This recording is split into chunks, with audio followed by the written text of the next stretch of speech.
Hey guys, what's up? I'm gonna bang this out in one video, one take, just like I usually do. So my wife and I got back a couple hours ago from another trip. We took the T-Rex range extending trailer and my Rav4 to Rochester to go see my mom.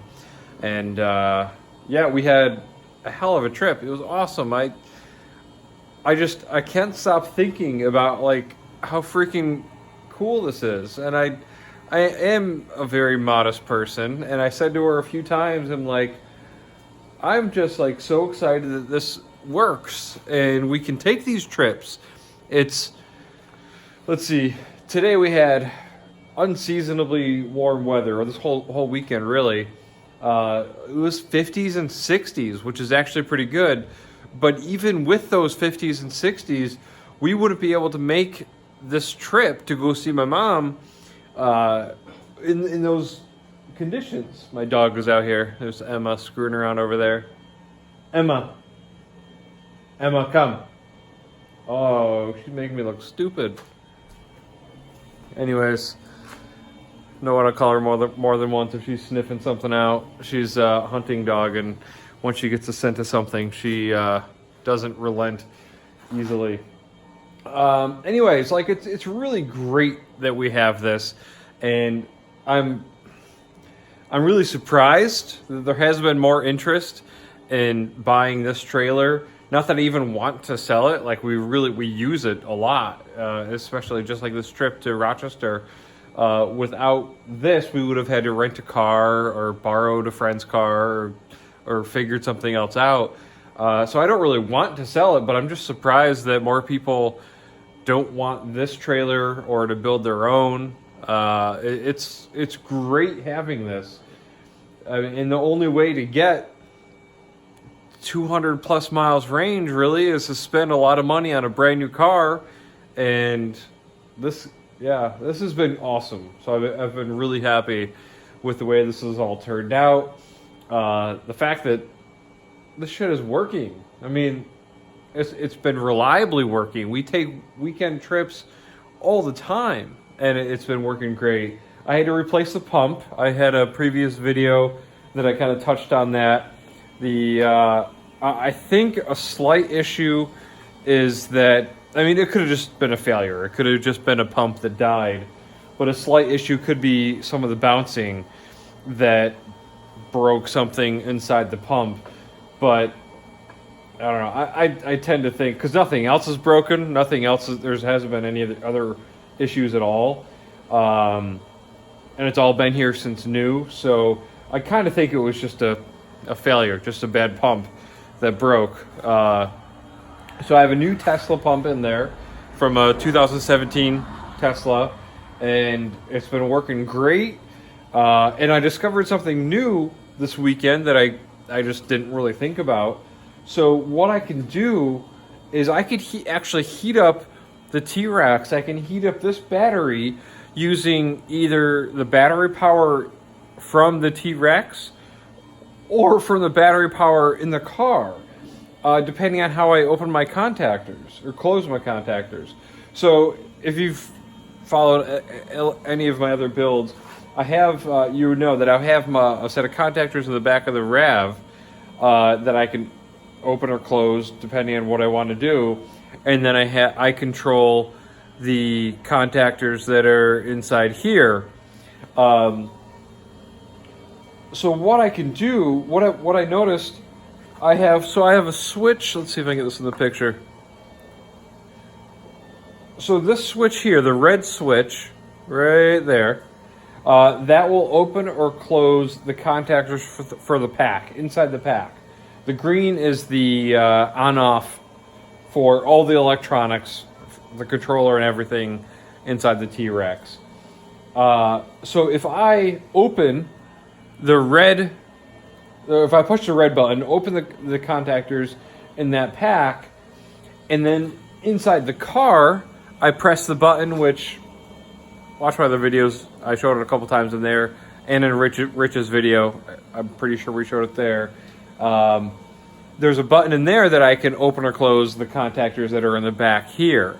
So if I close those, so that means basically I am sending power from my battery pack to my Anderson connector, which is right in there. If I close that, it'll send power to all of my electronics in here. And that means it goes to my junction box, so the orange box there, and then it is sent to my heater, my Tesla heater, which is directly under the junction box. So that means the battery power from my Rav4 is going to be going directly to the heater for this battery pack. And that opens up a lot of flexibility. Like if I have power a little bit higher, maybe my voltage is a little bit higher in my Rav4, and I need to burn off a little bit before I feel comfortable connecting the two in parallel, I could use that car to heat these two up. Yeah, I mean, I guess that's what comes to mind, but there just seems like it's something I didn't think of or really plan for that has really worked out well. But I've just been really happy with it. If you have a Tesla, if you have $100,000 and you can afford it, then none of this really matters whatsoever. Like, just buy the car, you drive it wherever the hell you want to go, and it's no problems at all. But for the DIY guy, or the somebody who just wants to tinker, who enjoys extending your range, building horsepower, doing all that kind of stuff, this is all like pretty cool stuff.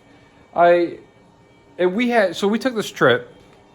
It was 116 miles each way, and we had plenty of range left. I could have almost done it round trip, even with the lower temperatures. I was really surprised. I thought, so I left here with a full extended charge, which if you follow the RAV4s at all, you have two range. Actually, I'm not sure if I think it's 90 and 100. I'm pretty sure it's 90% and 100%. So you have an extended range mode that'll charge to full. And I left with the extended range mode. So I had 100% charge in both the T-Rex and the RAV4. And I got there with more than half remaining. Like I had plenty, even with the colder temperatures, even with the heat going the entire time in the car, which, as EVers know, that burns off a lot. It was raining on the way out there, so I had still have range for that. In the end, I probably could have even made the trip a round trip on the T-Rex and the RAV4. It might have been a little tight in that case, but it was close. But I charged at my mom's house. We publicly charged in Spencerport, New York. They have the town has a nice little public charging station, so that's awesome. And there's a awesome little cafe that we like going to. Can't think of the name right now, but it's right there, just a minute away. You just walk to it. But yeah, so we love having this. If anybody else is interested in doing something like this, I would be happy to help, because I really think this is a great resource, great tool. A lot of people, I've had a lot of people email me about making a business out of this, and I'm all for it.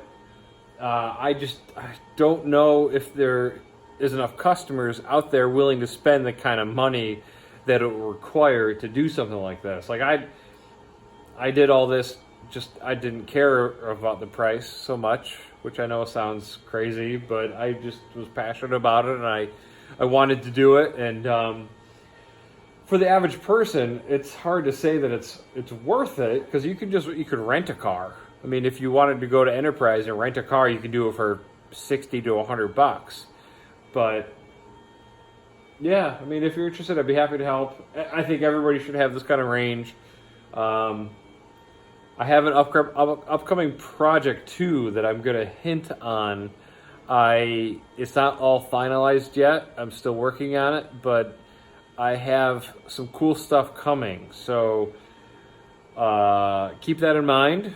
Feel free to keep watching my videos, and I will never ask anybody or command anybody to subscribe, but you might want to, just with the stuff I have coming up. If you have any questions, of course, as always, post below, let me know. But yeah, it was a great trip, fun, just another cool experience of taking this thing out and exploring and checking out the world and appreciating it.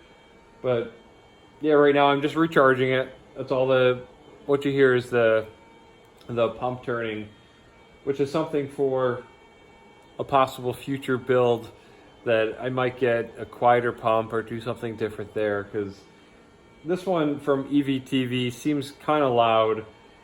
It's definitely loud, louder than my last one, and looking to maybe make that a little bit better. But yeah, I guess that's it. Any questions or anything, let me know. See you guys.